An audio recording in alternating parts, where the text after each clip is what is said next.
আমুদরিয়া news, voice of the marginal.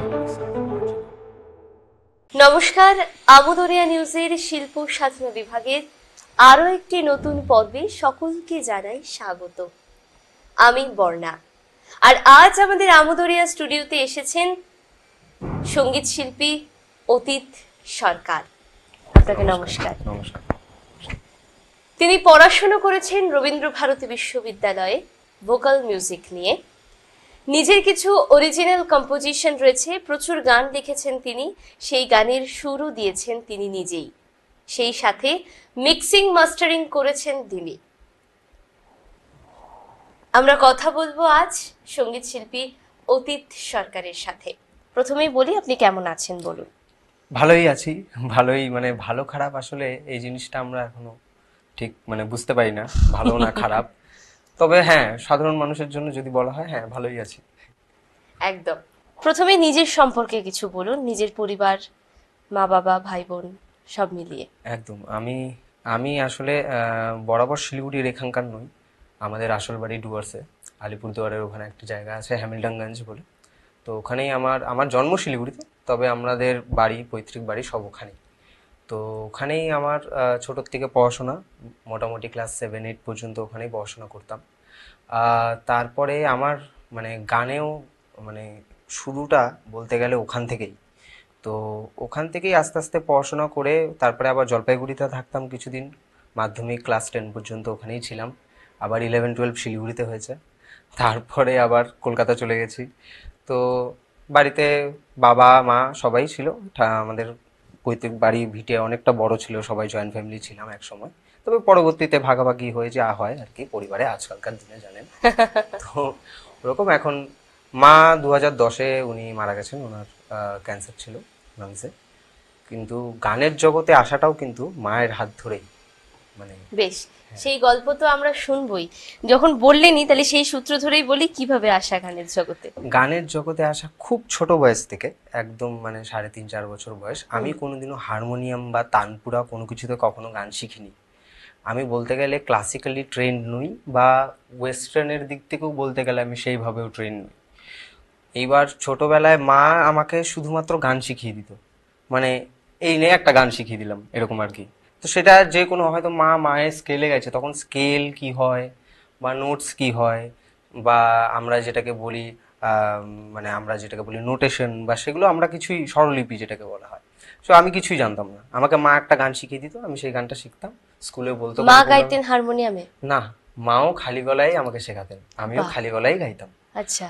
তো আমার কখনো বলতে গেলে, যদি ইনস্ট্রুমেন্ট কোনো হয়, যাকে নাকি বলা হয় যে কোনো সঙ্গীত শিল্পী একটা ইনস্ট্রুমেন্টকে ফলো করে, গিটার হতে পারে, হারমোনিয়াম হতে পারে, তানপুরা হতে পারে, আমার ক্ষেত্রে বোধহয় মাই ছিল যেটা নাকি প্রধান, একটা ইনস্ট্রুমেন্ট যেটাকে শুনে আমি হয়তো গাইছি, এই একটা বিষয়ে। তো ওরকম গান শিখিয়ে দিত, আমি গান করতাম। তারপরে মার শরীর আস্তে আস্তে খারাপ হওয়ার পরে, এই মোটামুটি যখন আমি হয়তো 7 বা 8-এ পড়ি সেই সময়, তো ওনাকে তখন আর রাখা গেল না, বাঁচিয়ে রাখা গেল না, কারণ অনেক যুদ্ধ করেছেন তিনি। আমি যখন ছোট ছিলাম তখনই ওনার ধরা পড়েছিল ক্যান্সার, তখন আমি মোটামুটি অনেকই ছোট, প্রায় ক্লাস 2-তে পড়ি, অতটা বছর। এবং যখন ধরা পড়েছিল তখন তিনি এমনি ফাইনাল স্টেজে ছিলেন। তো পরবর্তীতে যখন মোটামুটি আমি 7-8-এ, তখন উনি অতটা বছর যুদ্ধ করে তারপরে আর থাকতে পারেননি। তারপরে মিউজিকটাও আমার মধ্যে থেকে চলে গেছিল, সত্যি কথা বলতে। আমি তারপর জলপাইগুড়ি শিফট হয়ে গেলাম। তাহলে বলতে হয় যে খুব ছোটতেই মাকে হ্যাঁ হ্যাঁ হ্যাঁ হ্যাঁ একদম। তারপরে মিউজিকটা মনে হচ্ছে শুনতাম, গান শোনা আমার কখনোই বন্ধ হয়নি। গান শুনতাম, কিন্তু গান গাইবো বা কোনো রকম কোন একটা ইনস্ট্রুমেন্ট শিখবো, এই জিনিসটা আমার মধ্যে আর ছিল না। সাহসটা তখন আর হ্যাঁ, ছিল না। কারণ কি ওরকম আর কোনো গাইডেন্স ছিল না। হ্যাঁ। তো যার জন্য মিউজিকটা একদমই ডিট্যাচড হয়ে গেছিল আমার মধ্যে থেকে। তারপরে শিলিগুড়িতে মোটামুটি যখন আমি থাকি, 11-12-এ পড়ি, হঠাৎ করে বন্ধু বান্ধবদেরকে, এবং আমার এক ভাই আছে, সে গিটার নিয়ে আসতো খুব, তো এমনি গিটার বাজাতো, তো আমরা এমনি এমনি গান গাইতাম আর কি, আড্ডা মারতাম এই আশেপাশেই কোথাও একটা চায়ের দোকানে, বা এমনি এমনি গাইতাম। হঠাৎ করে ও একদিন আমাকে বললো যে, দাদা তোমার গান গাওয়ার গলাটা কিন্তু বেশ ভালো। এবং ছোটবেলায় আমি যখন গাইতাম, ওই আমাদের ভয়েস একটা ক্র্যাক হয় ছোটবেলায়, একটা বয়সের আমাদের আওয়াজটা চেঞ্জ হয়। তো সেই সময় আওয়াজ চেঞ্জ হয়ে যখন গেছিল তখন না গলাটা খুব গম্ভীর হয়ে গেছিল, গান গাইলে খুব বাজে লাগতো শুনতে ভীষণ। আমি আমার নিজের গান শুনতে একদম পছন্দ করি না, এখনো করি না, আগেও পছন্দ করতাম না। কিন্তু পরবর্তীতে হয়তো যখন বয়সের সাথে সাথে একটু গলাটা চেঞ্জ হলো তখন হয়তো মনে হচ্ছে যে হ্যাঁ আমি গান গাইতে পারছি, এবং সেটা কিন্তু কোনো কারো কাছ থেকে শিখে নয়, কিছু নয়, ন্যাচারালি। আস্তে আস্তে বুঝলাম যে না হয়তো হতে পারে কিছু। তো আমি প্রথমে গিটার, একটা ঝট করে একটা গিটার, এটাই আমার ফার্স্ট গিটার, আমি আজকে যে গিটারটা নিয়ে এসেছি বাহ। এটা আমার জীবনের প্রথম গিটার। তো আমি আমি ওই তখন ইউটিউবে খুব টিউটোরিয়াল ভিডিওস দিত, তো আমি শিখতাম কর্ডগুলো কি হয়। শিখতে শিখতে মনে হলো না গিটারটা বাজানো যেতে পারে। তো আচ্ছা ঠিক আছে গানটা গাই। গানটা তো ভালো করে শিখিনি, জানি না, যা শুনি তাই গাই, কোনো রকম কারো কাছে শেখাশেখি কিছু নেই। গিটারটাও একজন আমাদের খুব সিনিয়র মিউজিশিয়ান আছেন শিলিগুড়ির, রানা আঙ্কেল, তো উনি খুব ভীষণ ভালো বেস বাজান। তো ওনার কাছে আমি কিছুদিন ক্লাস করতাম গিটারটা নিয়ে, উনি আমাকে কর্ডস শেখাতেন, নানান রকম নোটেশন কী হয়, তারপরে পিসেস ওয়েস্টার্নের, সেগুলো আমার মাঝে মাঝে মাথার উপর দিয়ে যেত, আমি কিছু বুঝতে পারতাম না, তবুও শিখতাম। তারপরে আমার মনে হলো যে হ্যাঁ গিটারটা নিয়ে কিছু একটা করা যেতে পারে। তো আমি রবীন্দ্র ভারতী বিশ্ববিদ্যালয়ে আমি ওখানে মানে এনরোল করলাম। তার আগে আমি কিন্তু কম্পিউটার অ্যাপ্লিকেশন নিয়ে ভর্তি হয়ে গেছিলাম, 2 বছর পড়াশোনা করে বছর নষ্ট করেছি, করে তারপরে আবার গান নিয়ে। মিউজিক নিয়ে, যে না মনটা চাইছে গানেই। তো গিটারটা নিয়েও আমি ভেবেছিলাম ওখানে গিটার নিয়ে ভর্তি হবো, গিটার নিয়ে যদি কিছু শেখা যায়, যদি গিটার নিয়ে কিছু থাকে ওদের কাছে। কিন্তু ওদের কাছে গিটার নিয়ে ওরকম ছিল ওয়েস্টার্ন ক্লাসিক্যাল, আমি অত কিছু বুঝিনি, অনলাইন ফর্ম ফিল আপ করেছি, দেখলাম ভোকাল মিউজিকে হয়েছে, আমি জানিও না জিনিসটা কি, তখন আমি জানতাম না ভোকাল মিউজিকে হয়েছে। এবং আমি ভেবেছিলাম ইলেকটিভ সাবজেক্ট তাহলে গিটার নিই, গিটার সিলেক্টও করলাম কিন্তু হলো না, পরবর্তীতে গিয়ে ওটা হারমোনিয়াম হয়ে গেল। এবং ওটা হারমোনিয়াম হয়ে যাওয়ার পরে আমি তো হারমোনিয়াম কোনোদিনও ধরিই নি, কখনো বাজাতেই পারি না। আমি আমার ইউনিভার্সিটিতে পড়াশোনা বোধ হয় আমার এই প্রফেসররা আমাকে মানে খুব ভালোবাসতো, বলা উচিত নয় এটা একদমই, কিন্তু আমি বলবো ভালোবাসতো হয়তো, সেই জন্যই হারমোনিয়াম আমি এখনো ভালো করে বাজাতে পারি না। আমার যিনি প্রফেসর ছিলেন তিনি আমাকে খুব ভালোবাসতেন এবং খুব ভালো করে অদ্ভুতভাবে শেখাতেন তিনি। এখনোই টুকটাক বাজাই একদম, কিন্তু এখনো মানে ওই সেইভাবে।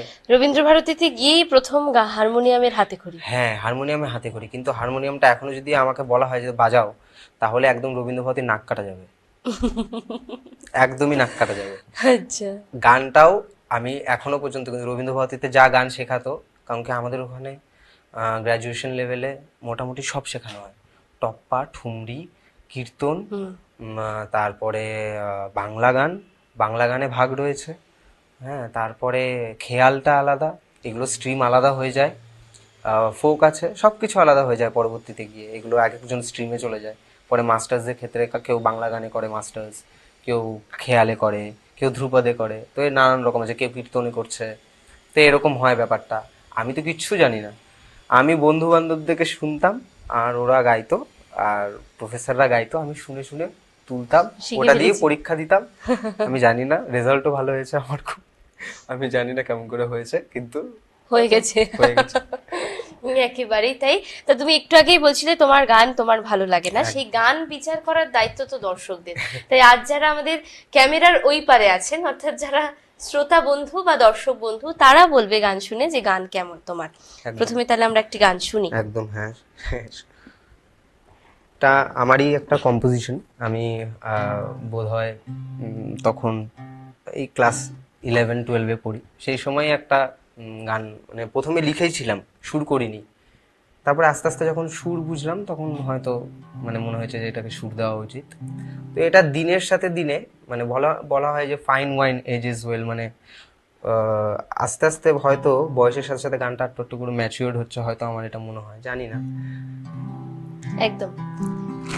গানটা যখন করবা তুমি ক্যামেরার দিকে তাকিয়ে, হ্যাঁ আমার দিকে তাকিয়ে।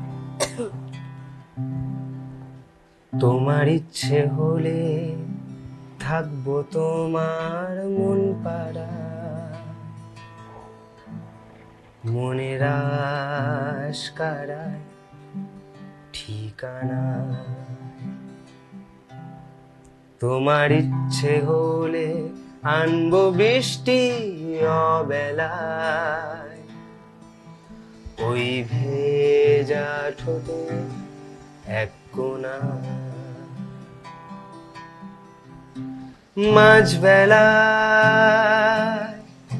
এসে দাঁড়ায়, চোখ ভেজায়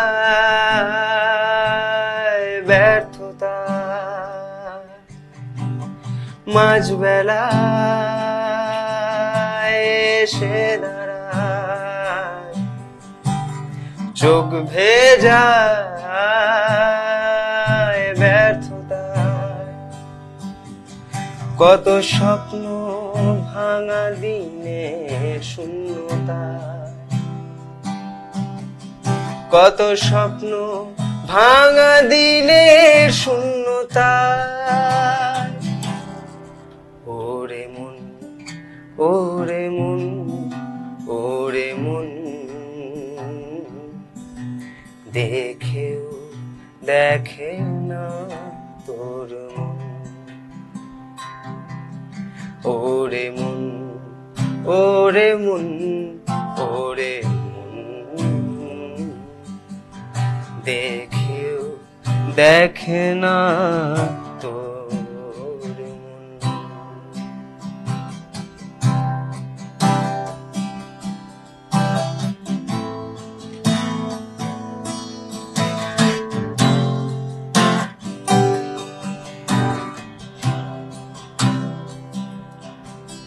কত স্মৃতি জমে আছে তোমায় ঘিরে, রেখেছি ফেলে আসা দিনের ঘিরে, কত স্মৃতি জমে আছে তোমায় ঘিরে, রেখেছি ফেলে আসা দিনের ভিড়ে, ভেসে আসে সঙ্গোপনে পিছু টান, মনে জমা আজ শুধুই অভিমান, ওরে মন, ওরে মন, ওরে মন, দেখেও দেখে না তোর মন, ওরে মন, ওরে মন, ওরে মন, দেখেও দেখে না তোর মন।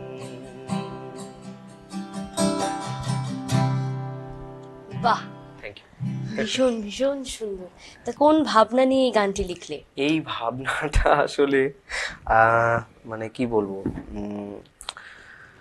সেই সময় বলতে গেলে চারিদিক দিয়েই মনে হতো যে একটা কেমন যেন সবকিছু একটা স্ক্যাটার্ড হয়ে আছে, একটা সবকিছু একটা জায়গায় নেই।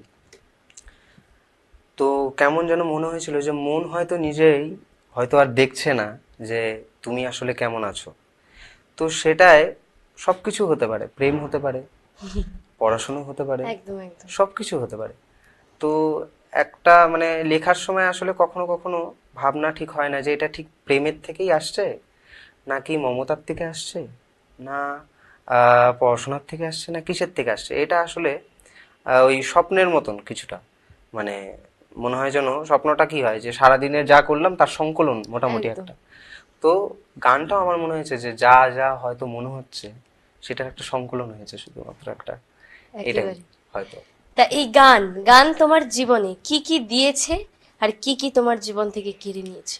আচ্ছা, দিয়েছে দিয়েছে বলতে গেলে দিয়েছে অনেক কিছুই আমার মনে হয়। কারণ কি প্রথমত সুর হয়তো সবাই পায় না, সুর হয়তো কিছু আমার মনে হয় যে আমরা মিউজিকটা আসলে চুজ করি না, মিউজিক চুজ করে যে কে মিউজিকটা আসলে করবে। কারণ কি গান তো সবাই গায়, আমিও কিন্তু গান গাই, আর 5টা ছেলেই আমার থেকে অনেক ভালো ভালো গান গায় এরকম মানুষ রয়েছে। তা আমি হয়তো তাদের কাছে কিছুই নই, কিন্তু মিউজিকটা না চুজ করে যে কে আসলে গানটা গাইবে। তো দেওয়ার সময় তাকে হয়তো সব থেকে বড় যে জিনিসটা দেয় সেটা হচ্ছে সুর দেয়।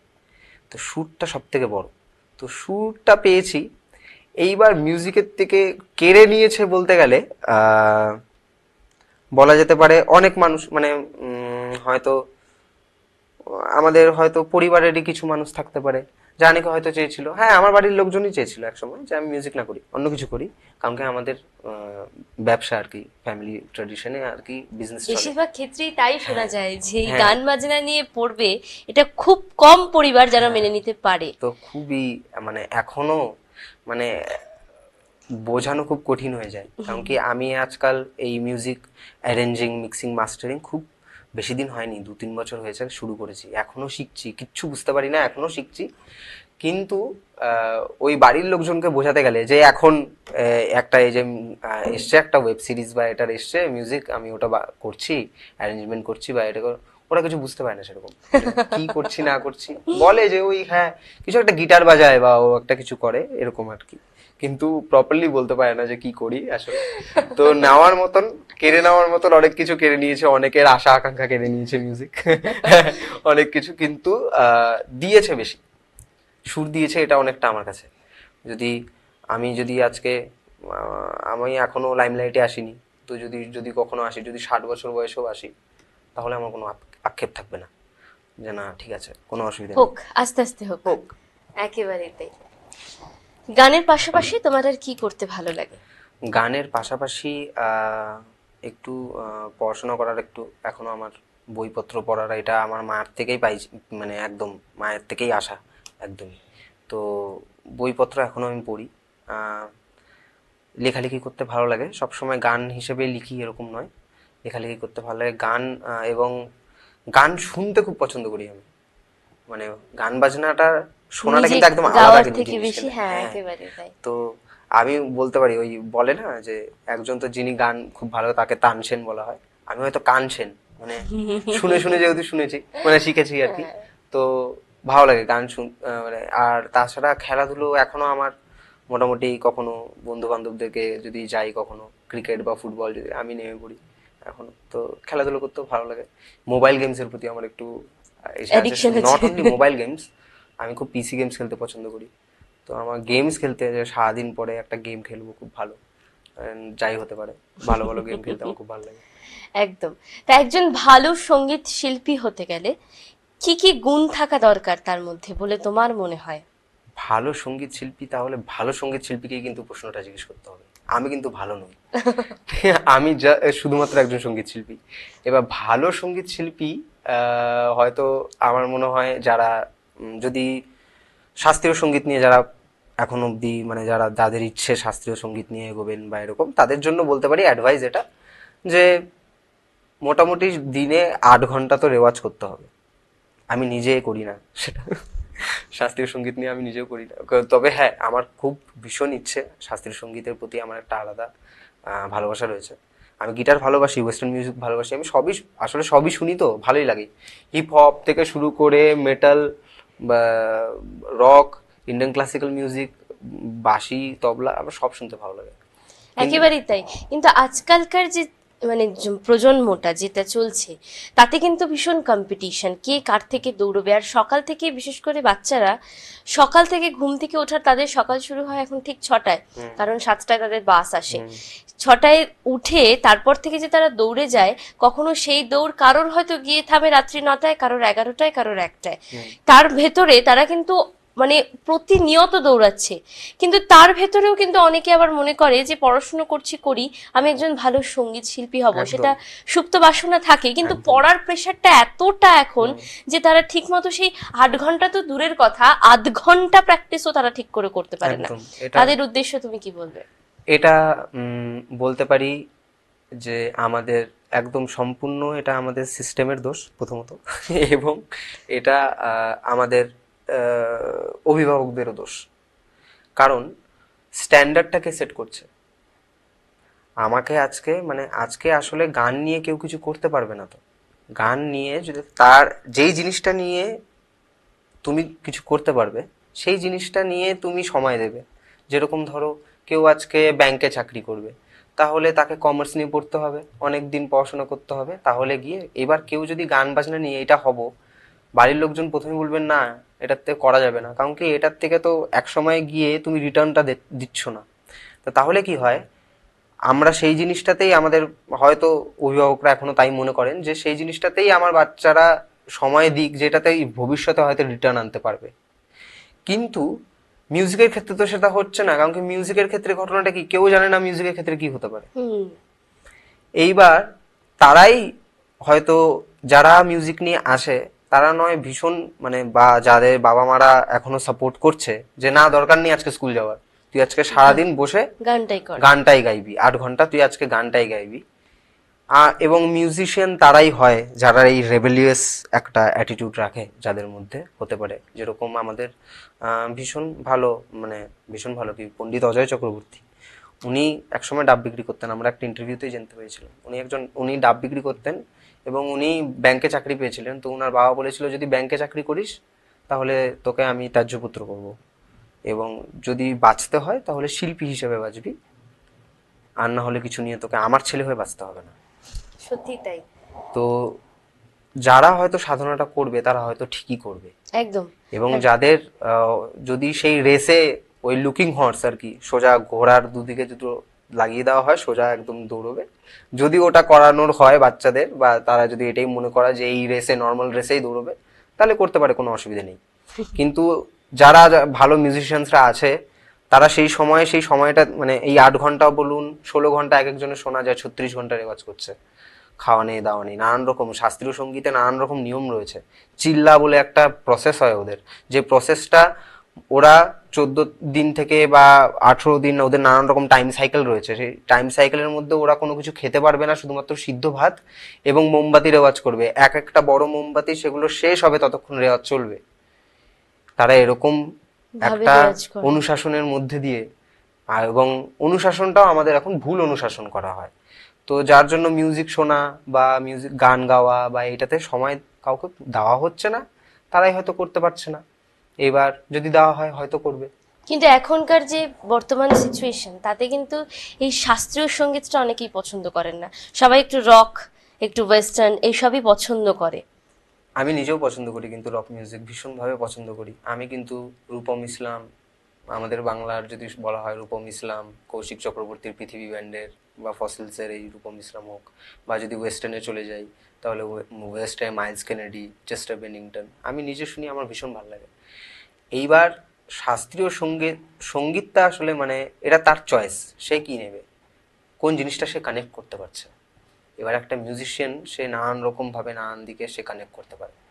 এইবার সে যদি এই শাস্ত্রীয় সঙ্গীতের সাথে কানেক্ট করতে পারে তাহলে করবে। একেবারেই তাই। মানে সেই আমরা যখন ছোটবেলায় পড়াশোনা করি, আমাদেরকে যেমন মাধ্যমিক মানে ইচ্ছে না থাকলেও দিতে হয়, উচ্চ মাধ্যমিক ইচ্ছে না থাকলেও দিতে হয়, তারপরে গিয়ে আমরা চুজ করি যে আমরা কোন দিকে যাব।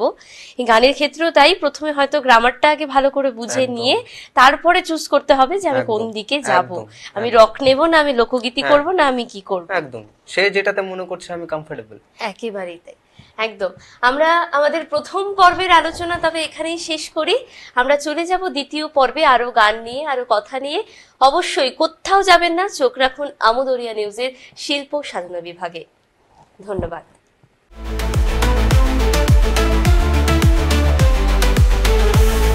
Amudoria News, Voice of the Marginal.